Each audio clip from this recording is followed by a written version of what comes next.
계속해서 역대상 말씀을 선포하고 있는데요. 잠깐만 다시금 요약을 하면 바벨론 2차 포로 귀환한 이스라엘 백성들이 성전을 재건하고 약 6, 70년이 지났지만 여전히 영적으로 회복되지 못하고 또 사마리아인의 방해, 또 이방인들의 침입을 통하여 너무나도 경제적으로 또 영적으로 이렇게 피폐해진 그런 삶을 지내는 것을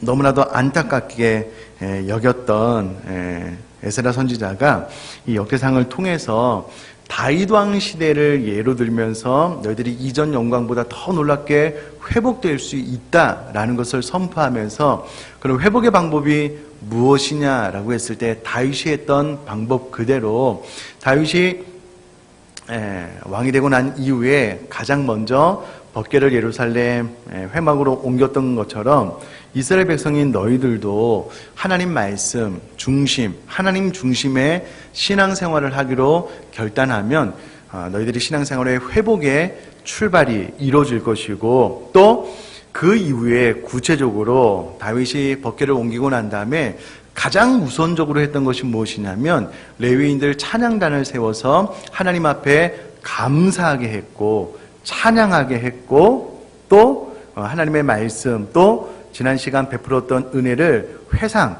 기억할 것을 명령함으로 나라가 부강해졌던 것처럼 너희들도 지금 너무나도 피폐해진 이 삶 가운데 다시금 하나님 앞에 감사하기로 결단을 하고 하나님 앞에 찬양하기로 결단을 하고 또 지난 시간 베풀어 주셨던 은혜를 기억하고 또 이 하나님의 말씀을 기억하여 그대로 살면 다윗 시대처럼 놀라운 회복이 있을 것이다 라는 것을 지난 시간에 말씀드리면서 저희가 세 가지를 말씀을 드렸습니다. 그리고 우리가 적용을 했는데요. 첫째가 감사하라. 그리고 구체적인 적용으로 주일날은 우리 순장님께 세 가지 감사한 것에 대해서 카톡이나 여러 가지 방법으로 좀 감사의 마음을 고백했으면 좋겠다. 그리고 매일의 삶 가운데는 가족들에게 고맙고 감사한 것 한 가지만 좀 말씀을 했으면 좋겠다.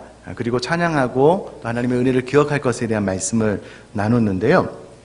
제가 지난주에 우리 순장님들 순식구들에게 받은 메시지가 있다면 우리 교구 목사님에게 좀 연락을 달라고 광고를 하고 제가 받았는데 A4 용지로 이렇게 몇 장 가지고 있어요.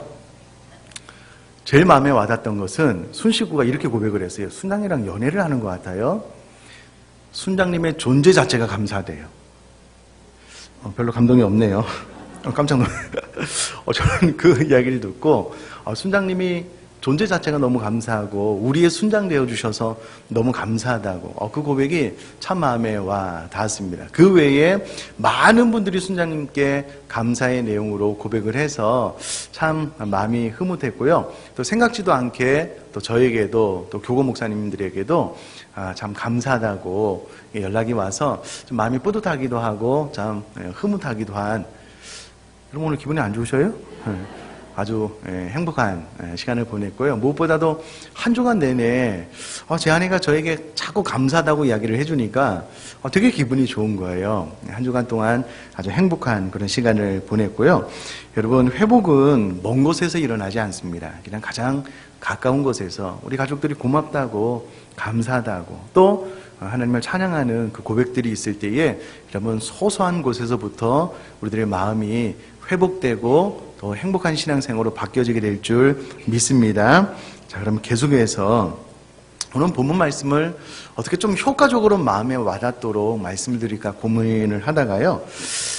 이 이야기를 좀 드리면 좋겠다라고 좀 생각이 났는데 제가 오래전에 읽은 내면세계의 질서와 영적 성장이라는 책 내용이 생각이 나서요. 좀 잠깐만 요약해서 말씀을 드리면 고든 맥도날드라는 목사님이 이 책을 썼는데 서구 사회에서 나오는 그 많은 책들은 대부분 한 사람이 외부 세계와 만났을 때 예를 들면 일을 하거나 어떤 프로젝트를 진행을 하거나 또 생산적인 혹은 연구, 경력 이 모든 것들을 잘하고 조직화하기 위한 책들이 많다는 거예요. 그러나 본인이 만난 많은 사람들, 또 심지어 성공한 사람들까지도 만나서 이야기를 들어보면 가장 심각한 고민은 내면에 있더라는 거예요.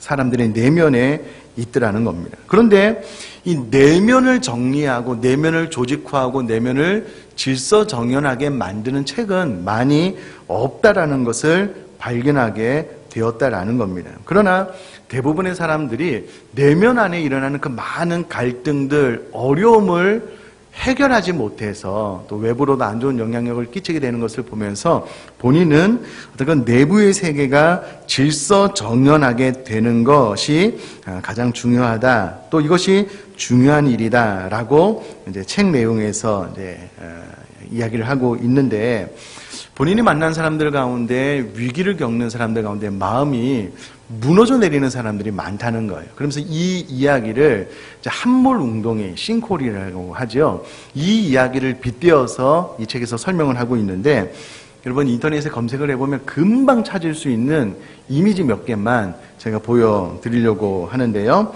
자, 우리 첫 번째 사진 한번 볼까요? 이 사진은 지난주입니다. 9월 5일에 의정부 사패산 회룡사 입구에서 발생한 싱크홀입니다. 제가 가다가 쑥 빠졌어요. 한 가로 세로 5m, 깊이가 한 5m 정도 되는. 그전엔 차가 잘 다녔는데요. 웬일인지 지게차가 무거워서 그랬는지 쑥 빠지게 되었는데, 저게 이제 싱크홀이고요. 네, 다음 사진은 2012년 2월 18일에 인천 지하철 2호선 공사장에서 발생한 싱크홀인데요. 앞에 거보다는 좀 더 크지요. 그 전날까지만 해도 차가 잘 다녔습니다. 하루아침에 훅 무너져 내리게 되었고요. 그 다음 사진은 일본에서 생긴 이제 싱크홀인데 규모가 점점 더 커지지요. 마지막 사진은요. 저도 이 사진 발견하고 깜짝 놀랐는데, 과테말라 도심 속에서 발생한 싱크홀입니다. 이름 지름이 30m고요. 길이가 100m나 됩니다. 이것을 메꾸는데 3년이 걸렸대요. 잘 다니다가 하루아침에 훅 꺼졌는데, 이 상상도 할 수 없는 그 100m 되는 흙이 다 어디로 갔는지 모르겠습니다. 자, 이제 저를 한번 봐주시면은요. 과학자들은 이 싱크홀이 왜 생기는가? 아마 가뭄으로 지하수가 고갈이 되어서 지표를 지탱할 힘을 잃었을 때 생기는 현상이다라고 이야기를 하는데, 여러분 전날까지 그 도로 위에 그 무거운 차들이 지나가도 튼튼하게 견디었던 그 땅들이 하루아침에 무너져 내리는 겁니다. 그리고 믿을 수 없을 정도로. 근데 이런 것들이 자연현상에만 일어나는 것이 아니라 우리들의 삶, 우리들의 내면 가운데도 일어나고 있다라는 겁니다. 왜 이런 일이 일어나는가? 아마도 견디다 도저히 견딜 수 없는 어떤 삶의 무게감, 어떤 그렇게 믿었던 사람들로 인한 어떤 그 배신감, 그리고 너무나도 삶이 고단하고 피곤하니까 어느 순간 무기력해진 거예요. 삶을 힘있게 살아갈 에너지를 다 소진하고 말아보니 내 삶을 지탱했던 그 힘들이 다 빠지니까 한순간에 그냥 무너져 내리고요. 어떤 분들은 내가 그렇게 추구해왔던 삶의 목표에 대한 어떤 환멸감, 내가 그렇게 인생의 목표를 가지고 열심히 다른 박질을 쳤는데 그게 대수롭지 않은 거예요. 혹은 실망감, 이런 것들 때문에 삶이 한순간에 무너져 내리는 일들이 발생한다라는 겁니다. 어쩌면 우리 교회 성도님들도 그동안은 그래도 마음을 좀 잘 견고하게 잘 인생을 살아오다가 어느 순간 어떤 사건을 만나서 일순간에 마음이 무너져 내리는 거예요. 혹은 무너져 내리기 일보 직전인 겁니다. 견디고 해보는데 나도 언제 내 마음이 무너져 내릴지 모른다라고 생각드는 분이 계시다면 아마도 이스라엘 백성들이 바벨론 포로 귀환 이후에 그와 같은 삶을 보냈다라는 겁니다. 이런 이스라엘 백성들을 보고 안타깝게 여겨서 에스라가 역대기를 기록해서 이제는 그와 같은 삶이 아니라 매일 힘들고 어려운 삶이 반복되고 오늘 무너져도 전혀 이상할 것이 없는 그런 마음에 커다란 구멍이 생긴 그런 삶을 살지 말고 과거에 이 나라 민족 가운데 화려했던 다윗 시대를 봐라. 그들이 이와 같은 삶의 계단을 한 계단 한 계단 올라가서 영광스러운 삶을 살았던 것처럼 이제 이 나라 민족 가운데 이와 같은 영광스러운 회복을 위하여 역대기상 말씀을 나누면서 우리도 이와 같은 영광을 회복할 수 있다라는 그런 마음을 담아서 계속해서 이 말씀을 선포하고 있다라는 겁니다. 자, 그러면 오늘 본문 말씀은 어떤 내용이냐면 9절부터 13절까지는 아니 18장 1절부터 13절까지는 쉽게 말해서 이런 이야기입니다. 다윗의 예루살렘을 기점으로 해서 동, 서, 남, 북에 있는 모든 나라와 전쟁에서 이겼다. 이 내용입니다. 이 내용입니다. 다윗이 가는 곳마다 하나님께서 함께 하심으로 이기게 하셨다. 이 내용입니다. 18장 6절 말씀 중반절 이후에 보니까는요, 다윗이 어디로 가든지 여호와께서 이기게 하셨다라고 기록을 하고 있고요. 18장 13절 중반절 이후에도 다윗의 종이 되니라 다윗이 어디로 가든지 여호와께서 이기게 하셨더라라고 기록을 하고 있습니다.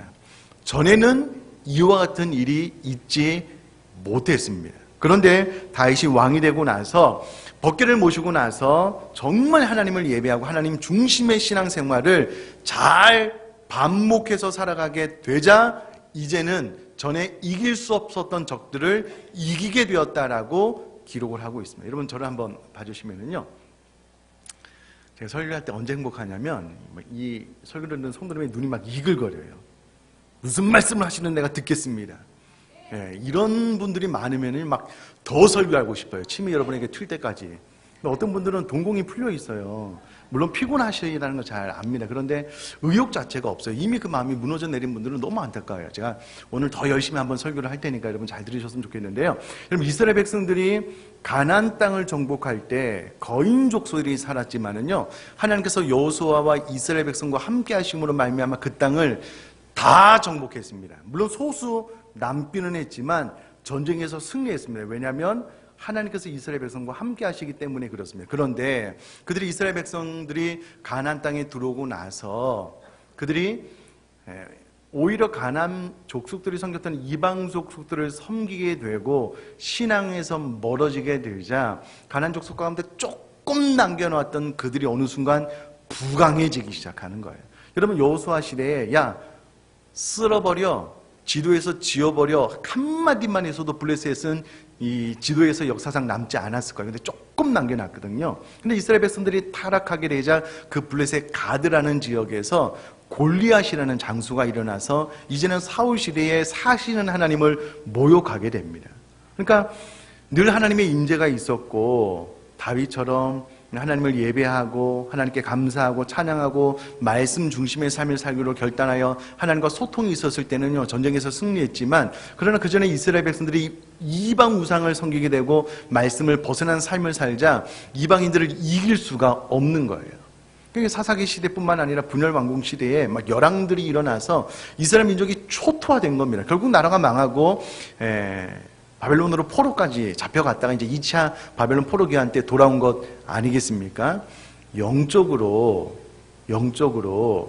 다윗 시대처럼요, 하나님을 잘 예배하고 하나님의 기름 부으심이 있으면 외부의 어떤 적과 싸워서 승리할 수 있는 힘을 하나님께서 우리에게 주시는 겁니다. 근데 이스라엘 백성들이 바벨론 포로 귀환 이후에 그와 같은 회복의 삶을 살지 않으니까 삶의 무게가 너무 무거운 겁니다. 여러분 잘 생각을 해보시면 우리도 영적으로 충만했을 때는 내 삶 주변의 인간관계, 또 관계의 어려움이나 또 사업이나 여러 가지 힘든 일을 만나도요, 그래도 이겨나가고 극복해 나갈 수 있는 힘이 내 안에 솟아났습니다. 그래서 지금까지 우리가 견뎌나가고 때로는 넉넉하게 이겨왔잖아요. 근데 어느 순간 하나님과의 소통이 잘 이루어지지 않고 영적인 삶을 잘 살아나가지 못하면은요, 삶의 무게가 이미 과거에도 내가 감당할 수 없을 만큼 무거운 무게였지만 그전에는 하나님께서 나와 함께 하심으로 말미암아 감당했다면 이제는 하나님이 나와 함께 하시지 않는 순간, 하나님께서 날마다 내 안에 새로운 힘을 공급해 주시지 않는 순간 내 삶의 무게가 너무 힘들고 어려운 거예요. 전에는 넉넉하게 감당을 했다면 이제는 넉넉하게 감당하기는커녕 내 힘으로는 도저히 감당할 수 없는 거예요. 삶의 무게가 너무 무거워서 점점 짓이겨지게 되니까는요, 하루하루 호흡하기도 힘든 겁니다. 그래서 싱크홀이 이 함몰 웅덩이가 생겨나게 되는 것이다라는 거예요. 이와 같은 일들이 안타깝게도 이스라엘 백성들 가운데 있었다라는 겁니다. 자, 그런데 우리가 기억을 해야 될 것이 무엇이냐면요, 성경이 말하는 전쟁에서 이겼다라는 개념은 창세기에서 말하는 하나님께서 온천한 만물을 창조하시고 섭리하시는 그 일을 우리 사람에게 의탁하여 네가 이 땅을 정복하고 다스려라 라고 명령을 했는데요, 여기서 말하는 문안 명령은 다른 사람을 짓밟고 일어서서 1등이 되라 라는 명령이 아니고, 하나님께서 온천한 만물을 창조하시고 창조 목적에 맞도록 섭리하시고 운행하신 것처럼 우리가 이 세상을 다스리고 섭리하라라고 하는 것은 이 세상이 만들어진 목적 그대로 하나님 앞에 영광이 되는 삶을 살아가도록 돕는 것, 협력하는 것, 기도하는 것, 후원하는 것, 이것이 다스리고 정복하는 성경의 개념이다라는 겁니다.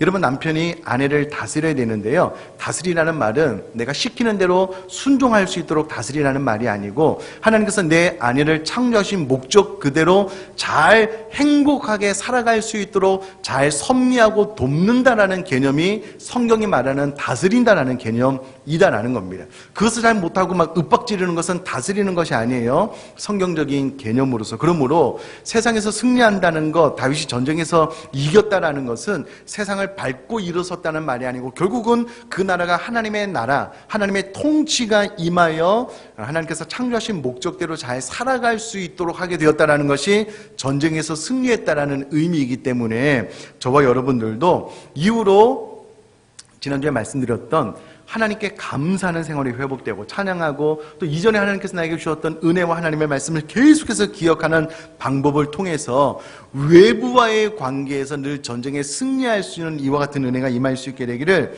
제가 주님의 이름으로 축복합니다. 꼭 그렇게 되셨으면 좋겠습니다. 여러분, 물론 이제 내면과 뗄 수 없는 관계, 동전의 양면과도 같지만, 일단은 회복이라고 하는 것은 여러분 정상적인 삶을 살아가게 되는 겁니다. 삶의 모든 순간에 하나님 나라를 확장시켜 나가는 것이 회복의 핵심이다라는 겁니다. 그러므로 여러분, 왜 에스라가 이와 같은 말씀을 하고 있냐면, 다윗이 법궤를 옮기고 나서 하나님 앞에 잘 예배하는 삶을 살아가고 난 다음에 이것이 반복적으로 꾸준히 지속되었더니 나타나는 현상이 외부와의 적과, 동서남북의 모든 적과 싸워서 승리하는 일이다. 그러므로 지금 바벨론 포로 2차 귀환에서 돌아온 이스라엘 백성의 삶이 너무나도 피폐해지고 함물 웅덩이처럼 그냥 싱크홀이 생겨서 마음이 매일같이 새롭게 무너져 내리는 그런 이스라엘 백성들을 향하여 이제는 그와 같은 삶을 살지 말고 외부와의 전쟁에서 다윗 시대처럼 마음껏 싸워 승리할 수 있는 이와 같은 삶을 살았으면 좋겠다라는 권면의 말씀을 하고 있는 거거든요. 그렇다면 저와 여러분들이 이제는 이 말씀 붙잡고 이번 주에 내가 타인을 만나거나 어떤 일을 하거나 혹은 식구들을 만날 때에 내 마음이 늘 무너져 내리고 내가 주체하지 못하는 어렵고 힘든 시간을 보내는 것이 아니라 조금씩 여유가 생겨서 우리 가족도 창조의 목적대로 삶을 살아갈 수 있도록 내가 돕고 후원할 수 있는 어떤 마음의 넉넉함으로 외부 일을 잘 감당할 수 있게 되기를 제가 주님의 이름으로 축복합니다. 직장에서도 마찬가지예요. 전에는 직장 가는 것이 너무 싫은 거예요. 반복적으로 똑같은 일이 반복되니까. 그러나 여러분, 그 직장을 다스리고 섭리한다라고 하는 것은 그 직장에서 일하는 나뿐만 아니라 직장에서 일하는 모든 사람들이 행복하게 일할 수 있도록 돕는 거예요. 섬기는 거예요. 그와 같은 에너지가 이번 주 내내 우리 배 속에서, 우리 심령과 마음 속에서 새록새록 좀 솟아날 수 있게 되기를 제가 주님의 이름으로 축복합니다. 자, 그럼 이것이 어떻게 잘 될 수 있냐면, 궁극적으로 지난주 말씀으로 돌아가서 우리가 매일의 삶 가운데 감사를 선택하고 계속 감사하는 거예요. 계속 찬양하고 노래하는 겁니다. 계속해서 하나님의 말씀과 내 생애 가운데 부어주신 은혜를 기억하는 거예요. 그러면 내 안에 이와 같은 에너지가 생겨서 외부와의 관계에서 넉넉하게 승리해 나갈 수 있기 때문에 이 말씀의 원리를 잘 기억하고 또 삶으로 살아낼 수 있게 되기를 주님의 이름으로 축복합니다. 자, 그러면 그 이하 14절 이하의 말씀은 무슨 말씀이냐면, 다윗이 온 이스라엘을 다스려 모든 백성에게 정의와 공의를 행할 수 있는 삶이 되었다. 뿐만 아니라 15절에 수르의 아들 요압은 군대 사령관이 되고, 이게 무슨 말이냐면 군대를 조직화했다라는 그런 말이고요. 또 하나 아일룻의 아들 요사밧은 행정장관이 되고 나라의 행정의 체계와 질서를 잘 잡았다라는 그런 말이 될 것이고요. 16절에 아이두베 아들 사독과 아비아달의 아들 아비멜렉은 제사장이 되고 사호사는 서기관이 되고, 이 말은 무슨 말이냐면요, 그 나라의 종교, 하나님 앞에 예배하는 영적인 질서와 체계를 잘 잡았다라는 그런 말이 될 것이고요. 17절 말씀은 그 외의 다른 부분에서도 나라의 조직과 체계와 질서를 잘 잡았다라는 그런 메시지가 될 것입니다. 자, 저를 한번 봐주시면은요, 이것을 이제 저와 우리 모두에게 적용을 하면 이제는 내면 세계의 질서와 체계가 잘 잡혀졌다, 그런 내용입니다. 그러므로 이 메시지를 통해서 이제 오늘부터 시작되는 이번 한 주간의 삶 가운데 외부와의 관계에 있어서 늘 승승장구하고 전쟁에서 승리하는 삶뿐만이 아니라 더 중요한 건 내면의 질서와 체계가 바르고 규모 있게 잘 잡혀나갈 수 있는 이번 한 주간 될 수 있기를 제가 주님의 이름으로 축복합니다. 여러분, 내면 세계의 질서가 잘 세워지게 되면은요, 비로소 규모 있는 삶을 살 수 있게 돼요. 삶의 계획과 목표를 세우게 되고요, 주도적으로 다른 사람이 내 삶을 이끌어가는 것이 아니라 내가 내 삶을 주도적으로 이끌게 될 뿐만 아니라 내가 세운 계획을 성취할 수 있는 힘이 비로소 내 안에 생겨나게 됩니다.